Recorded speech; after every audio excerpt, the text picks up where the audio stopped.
Existen en el mundo alrededor de 6.000 idiomas y dialectos reconocidos. La Biblia entera ha sido traducida a más de 600 idiomas y el Nuevo Testamento o parte del Nuevo Testamento a más de 2.000 idiomas. Esto es bastante, pero a pesar de ello todavía hay muchas personas que no tienen la Biblia en su propio idioma. La lección de hoy tiene que ver con idiomas, texto y contexto. Bienvenido a este estudio especial de la Biblia a través de este espacio de Nuevo Tiempo y las redes sociales que dedican este momento para reflexionar en la palabra del Señor. Axiomas, más allá de la evidencia.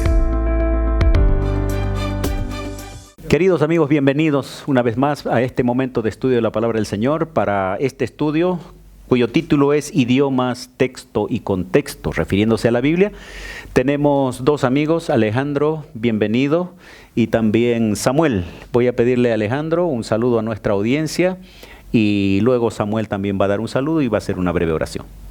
Bueno, un saludo a todas las personas que siempre nos siguen por los diferentes medios. Un poco ansioso, ¿no?, ya por poder estudiar y repasar este tema que es de vital importancia para todos los cristianos, pastor.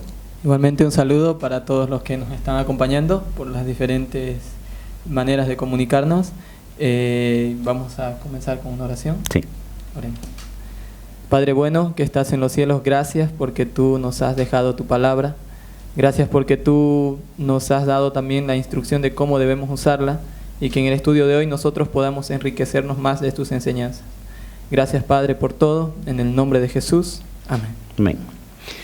Queridos amigos, siempre ha habido un interés de tener la Biblia en el idioma que más maneja. Ese fue el caso cuando el pueblo, inclusive en el tiempo de Jesús, los mismos judíos, los cristianos, intentaron tener lo que en ese tiempo era la Biblia, el Antiguo Testamento, en su propio idioma. Así surgió una Biblia traducida del hebreo para el griego, llamada también la versión de los 70 o la Septuaginta. Vamos ahora a ver un poquito, Alejandro, Samuel, en relación a la importancia de cómo nosotros podemos ir descubriendo el significado de las palabras a través del estudio de los idiomas originales o cómo esa traducción puede ayudarnos a nosotros a entender mejor la palabra de Dios. Aquí primero, pastor, para entender las escrituras, tenemos que ver cuál es el objetivo de la Biblia, ¿no? No es como cualquier otro libro, solo informar. Es más, incluso el Señor eligió que este mensaje que Él tenía para la humanidad sea escrito en un lenguaje humano, pero sus pensamientos se impregnaban en ese lenguaje humano. Y Dios permitió que esa nación que iba a recibir ese mensaje para luego transmitirlo, sea la nación hebrea. Y lógicamente lo escribió gran porcentaje del Antiguo Testamento en el idioma hebreo y un poco en arameo, tomando en cuenta que el arameo es una lengua, podríamos decir, muy similar al hebreo, ¿no?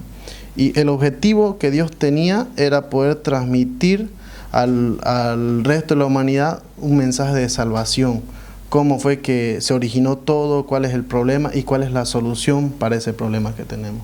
Así es. Y en lecciones anteriores ya vimos y específicamente, ¿no?, sobre revelación, inspiración, vimos también la naturaleza divino-humana de la Biblia y ahora vamos a ir desarrollando la parte que tiene que ver justamente con estos idiomas, el significado de las palabras. Entonces, Samuel, vamos adelante con cómo nosotros podemos encontrar en la Biblia estos términos que son usados y cómo se van traduciendo, interpretando para la ayuda ahora de la sociedad actual. Es importante que nosotros tengamos en cuenta el hecho del por qué se usaron determinados idiomas, ¿no? El hebreo fue usado, como ya decía Alejandro, porque Dios escogió un pueblo que sería el que repartiría el mensaje de salvación a todas las generaciones. En el caso del Nuevo Testamento, el griego se usa porque era el idioma que se usaba en toda la región, ¿verdad? Era como la lengua franca, que sería el inglés para nosotros hoy, ¿verdad? Y en términos de hablar del por qué es que Dios usaba determinado tipo de palabra, es porque en nuestro idioma, el español, no es igual a los idiomas bíblicos en términos de del significado profundo que tienen otras palabras, ¿verdad? Como para poner como ejemplo, para nosotros la palabra amor engloba muchas cosas. Ya los griegos usaban por lo menos 4 términos para referirse al amor. A cada tipo, ¿verdad?, de amor. A cada tipo de amor. Aquí la lección nos va a presentar el ejemplo de la palabra misericordia, ¿verdad? Chesed en hebreo, que puede significar amor, como también puede significar benignidad y también algún tipo claro, obviamente misericordia, pero como que más amplio, ¿verdad? Es un poco más profundo, ¿verdad? Y ahí también tendríamos la palabra shalom, ¿verdad? Que significa paz, también puede significar integridad y bienestar. Son términos que es importante al estudiar la Biblia poder nosotros analizarlos, ¿no? Dentro de su contexto, obviamente. Entonces ahí vamos a encontrar la riqueza a través de los términos que al traducirlos directamente pueden quedar limitados por el término local. Pero al analizar un poquito el contenido de estas palabras vamos a lograr tener una riqueza más plena de lo que Dios quería decir a través de los profetas. ¿Qué más podríamos decir en relación a la particularidad de los términos usados en la Sagrada Escritura, sea Antiguo o Nuevo Testamento? ¿Cómo esto debiera despertar un interés de excavar o de investigar un poco más sobre esto? ¿Y dónde podemos encontrar herramientas? Porque estamos hablando ya varias semanas sobre la importancia de interpretar correctamente la Biblia, tal vez algunas herramientas que ayuden a tener estos datos de los términos bíblicos. Bueno, tenemos varias herramientas, ¿no? Pero tal vez recapitulando lo que dice Samuel, el análisis de las palabras, ¿no? El estudio del lenguaje, del idioma hebreo, el idioma griego. Hoy día también ya lo tenemos a una facilidad muy accesible, ¿no? En los celulares, incluso ya vienen aplicaciones. Pero lo que tenemos que tomar en cuenta es que al estudiar la Biblia, estas palabras denotan un significado ya más profundo, ¿no? Incluso variable, como mencionó Samuel. Y ahora aquí también podemos adentrarnos un poco más a lo que ya es otras formas en las que los hebreos se expresaban, ¿no? Por ejemplo, tenemos la repetición y las formas de escritura, que eso daba un énfasis más profundo también a al mismo mensaje que ellos querían darnos, pastor. En este caso, por ejemplo, cuando se usaba la repetición, como en el Antiguo Testamento, en el idioma hebreo, no habían los signos de puntuación, no había cómo darle un énfasis o cómo darle más importancia a una frase, así que los hebreos usaban una repetición. Entonces repetían una palabra dando énfasis al objetivo de esa frase, ¿no? Por ejemplo, en Génesis, se usa Génesis 1, 26 al 27, se usa la palabra crear. ¿Vale? Leamos ese versículo porque ahí repite 3 veces, ¿no? 3 veces. 3 veces.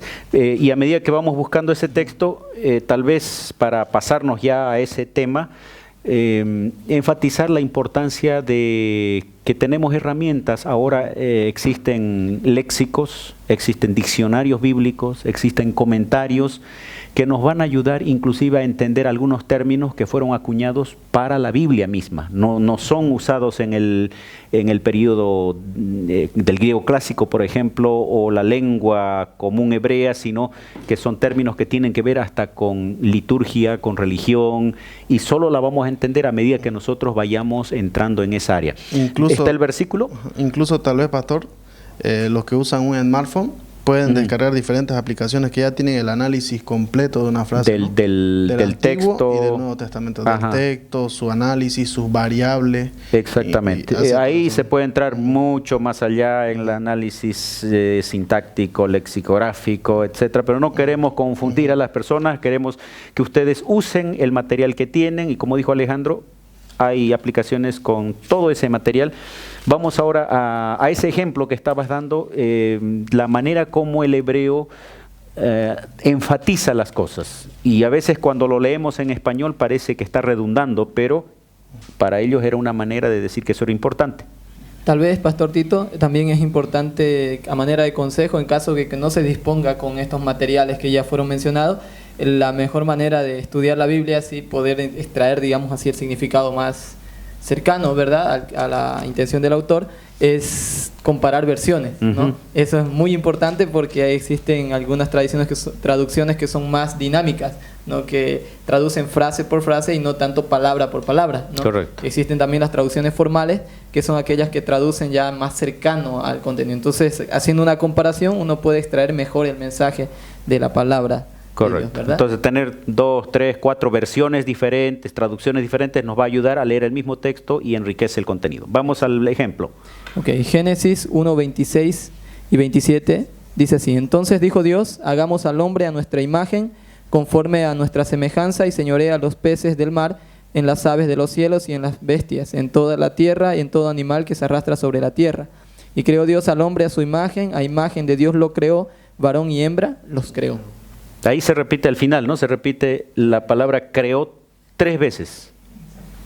¿Y qué significa eso? Está dando un énfasis de que quién fue el creador del humano, ¿no? Del ser humano, quién fue el que lo creó. Da un énfasis, ya que no había una forma de darle énfasis con los signos de puntuación ni otras herramientas. El idioma hebreo lo que hacía era repetía la escena más importante, ¿no? Dios creando, Dios creando, Dios creando. Y algo que podemos notar es que la palabra que se usa ahí es la palabra bará. Y esta palabra solo puede ser usada cuando se le aplica a Dios, ya que Dios es el único que puede crear algo de la nada. Entonces nos está dando a entender de que Dios creó de la nada al hombre. Dios fue el que creó al hombre y a la mujer Dios lo creó. Nos da un énfasis, nos queda entender que hay un creador. O sea, para el hebreo no hay duda de que el ser humano es creado y que su creador es Dios. No hay duda. Para nosotros, por ahí, que no entendemos exactamente la estructura gramatical, podemos pensar que se está redundando, pero lo que el hebreo estaba queriendo decir es que innegablemente el ser humano es creado y Dios es su creador. Lo mismo pasa con Isaías capítulo 6, ¿verdad? Donde Isaías exclama, ¿no? Santo, santo, santo es Jehová de los ejércitos. Entonces, nosotros encontramos ahí que no es un accidente, no es un error, digamos así. Lo que para nosotros puede parecer una redundancia, en realidad es una necesidad de enfatizar algo, ¿verdad? Es muy importante, como decía Alejandro, la palabra, el término bará, creación ex nihilo, ¿no? A partir de la nada. Solo Dios tiene ese poder. Y este verbo bará solo admite a Dios como sujeto, ¿no? Hay otros términos que usa la Escritura para hablar de formar, ¿no? Y eso que ya puede admitir al ser humano como sujeto también. Bueno, como ven, queridos amigos, es rico, fascinante el estudiar la Biblia, el ver el asunto de los idiomas, cómo estos tienen riqueza para entender mejor la palabra del Señor. Vamos a hacer una breve pausa y volvemos enseguida para hablar del contexto. Ya retornamos con Axiomas. Muy bien, estamos de vuelta, queridos amigos, con nuestro tema idioma, texto, contexto. Ahora vamos a dedicar un tiempito, no son muchos minutos, son solamente 7, 8 minutos que vamos a hablar sobre el texto y su contexto. ¿Cómo podemos explicar a la persona de manera sencilla qué significa texto y el contexto? ¿Quién de ustedes quisiera mencionar?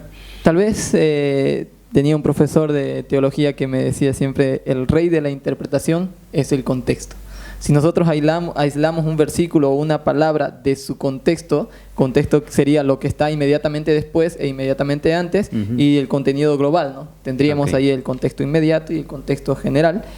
Nos dan a entender de qué manera se utilizan determinados términos en la Escritura, como es el caso de la palabra Adán, ¿no? Que se usa bastante en el Génesis especialmente. No sé si Alejandro nos podría explicar un poquito mejor eso. ¿Cómo se puede entender? Por si traducimos la palabra solo Adán de una forma, vamos a tener dificultades para entender en la otra parte que está refiriéndose a otra cosa. Es algo interesante lo que dice Samuel. Incluso, miren, aquí dentro de un contexto inmediato, ¿no? Lo que es Génesis 1 y Génesis 2, ya varía el uso de la palabra Adán. Por ejemplo, en Génesis, fue en Génesis 2:7, se usa más el término Adán como humanidad, ¿no? Tanto dando a entender hombre y mujer. En cambio, en Génesis 1:27 dice, así da a entender que Adán como un individuo. Como un individuo. O sea, cuando dice Dios creó al hombre, está diciendo creó a la humanidad, no está diciendo varón. Y luego va a referirse a Adán como persona, como hombre y después va a crear a Eva. Claro, y esto es confirmado y reforzado cuando Jesús cita a Adán como un ser individual igual, y no solamente como algo general, no como la humanidad en sí. Así que miren, en Génesis 1 y Génesis 2 ya hay variaciones del término Adán, ¿no? Pero el contexto nos va a dar a entender a qué se está refiriendo. En realidad la palabra Adán, literalmente traducido, es tierra, pero que se le dio el nombre Adán, y cuando Dios está describiendo y dice Dios creó al hombre y a la mujer, pone Adán, creó al hombre, a la humanidad. pero solamente cuando leo el texto voy a entender, aquí se refiere a la persona Adán y aquí se refiere a la humanidad. El relato nos va a decir si se está refiriendo a la humanidad, porque dice creó al hombre, macho y hembra los creó, ¿no? Hombre y mujer. Entonces está refiriéndose, englobando la palabra hombre o Adán, está englobando a ambos, hombre y mujer. Por otro lado tendríamos Génesis 5, del 1 al 5, donde ya Adán es mencionado con su nombre, como un nombre, ¿no? El nombre Adán, ¿no? Como una persona, ¿no? Eso es muy importante tener en cuenta. Y lo que usted decía, pastor, ahora inclusive, ahora estamos viendo el ejemplo de Adán, pero podemos ver el ejemplo de la ley, podemos ver ejemplos de mandamientos, podemos ver varios ejemplos cómo Dios va utilizando en su contexto sin contradecir, sino entender por qué lo está diciendo, en qué circunstancias, a qué se refiere cuando se está refiriendo, cuando está mencionando algún término, ¿no? Jesús en este caso. Es importante, uno de los asuntos un poco controversiales, la cuestión del sábado, ¿no? Que no es el tema de hoy, pero que también hay esa dificultad cuando uno excluye el término sábado, lo saca del contexto y puede generalizar en algunos casos, ¿no? Entonces, no, y hay términos de sábado en Isaías, por ejemplo, que habla que Dios está hastiado de los sábados y entonces alguno dice, bueno, aquí está, ¿ves? No hay que guardar el sábado, pero hay que ver qué tipo de sábado era el que se estaba refiriendo Isaías en ese caso. O que nadie lo juzgue por comida, bebida, lunas nuevas o sábado. Entonces algunos dicen, no, Dios no está anulando el sábado. Pero cuando uno analiza a la luz del contexto, se da cuenta que ese sábado no es el sábado semanal, sino se refiere a los como le llamaban rituales. el reposo, exacto, rituales o ceremoniales, ¿verdad? Es importante analizar por eso el contexto, ¿no? Bueno, estos aspectos son importantes para interpretar correctamente la Biblia, el texto de la Biblia en su contexto, en algunos casos dentro del mismo libro, y el contexto más amplio que tiene que ver con toda la Biblia, tanto Antiguo como Nuevo Testamento. Ahora, ahí ya una vez salimos del contexto inmediato, como mencionaba Samuel, ya nos pasamos a un contexto un poco más amplio, ¿no? Y ahí ya entramos al contexto que es el libro entero, ¿no? ¿Qué es lo que hablaba el libro? ¿Qué es lo que decía la línea de pensamiento del autor de ese libro? Y ya luego nos vamos al contexto más superior, ¿no? Que es el que usted mencionaba, la Biblia, ¿no? ¿Cómo encaja esto en toda la idea superior que tenemos, que es toda la Biblia, y cómo encaja esto en el libro, y luego así sucesivamente vamos entendiendo, ¿no? Hay un aspecto interesante también que la lección enfoca, es que cada libro tiene también un mensaje, tiene un propósito. Cuando leemos las cartas de Pablo, las dirige a una iglesia por una necesidad específica, aunque eso es aplicado para la iglesia en general, ahora inclusive, pero hay que ver cuál era el propósito, cuál es el mensaje principal de ese libro. De ese libro, ¿no? Y qué es lo que quería decir el autor incluso en su libro, ¿no? A veces uno puede leer una narración y tiene que entender, ¿no?, cuál es el énfasis de esa narración. Esa narración fue escrita con un objetivo, y ver, ¿no?, el análisis de todo lo que decía el profeta en el transcurso del libro, ¿no? Incluso ya las cartas eran consejos, en algunos casos advertencias, todo. Entonces tenemos que verlo con esa óptica y de acuerdo a eso analizar, ¿no?, el contexto, qué es lo que sucedía ahí. Porque hay veces que las personas pueden tomar un texto de una epístola y aplicarlo a cualquier situación, claro, ¿no? Siendo que querer pretender que es simbólico. Y o un aspecto simbólico, tomarlo como literal, y ahí se crea una confusión. Eso es importante, que nosotros conozcamos también qué libros de la Biblia son narrativos, qué libros son proféticos, qué libros son de profecías clásicas, qué libros son de profecías apocalípticas. Y bueno, o que hayan figuras, digamos, claro, parábolas, algún tipo de figuras así que necesitan ser interpretadas. Exacto. Entonces, ahora, el tema del autor, es importante también tener la base de quién es el que escribe el libro. Claro que sí, pastor, es muy importante, porque cuando uno analiza el contenido, ¿verdad? Usted tiene que entender qué era lo que tenía como, digamos así, qué es lo que estaba intentando transmitir el pensamiento del autor. Nosotros lo que tenemos que buscar es, por ejemplo, Moisés. Moisés fue el instrumento que Dios usó para liberar a Israel, ¿no? Él fue el elegido. Y él cuenta justamente eso, ¿no? Entonces, él comienza hablando de su historia, desde su niñez, ¿verdad? Y entonces él va la hermana Juan incluso nos menciona que él estaba, mientras estuvo en su periodo de preparación en el desierto, él pudo recibir luz para poder escribir, por ejemplo, el libro de Génesis, ¿no? Ahora, cuando vemos, por ejemplo, los 4 evangelios, 4 autores diferentes, ¿qué encontramos en su totalidad? En sí, ahí ya enfatizan aspectos diferentes, ¿no? Ellos tienen un mensaje singular, tienen un mensaje en común, pero ese mensaje en común es visto desde diferentes ópticas, ¿no? Por ejemplo, Mateo es visto por un autor judío, ¿no? Así que podemos ver a Mateo cómo trata de enlazar la vida de Jesús con el Antiguo Testamento y su cumplimiento de Jesús, ¿no? El libro de Marcos tiene igual su énfasis, el libro de Lucas, el libro de Juan, y el libro de Juan es más un libro para las nuevas generaciones, ¿no?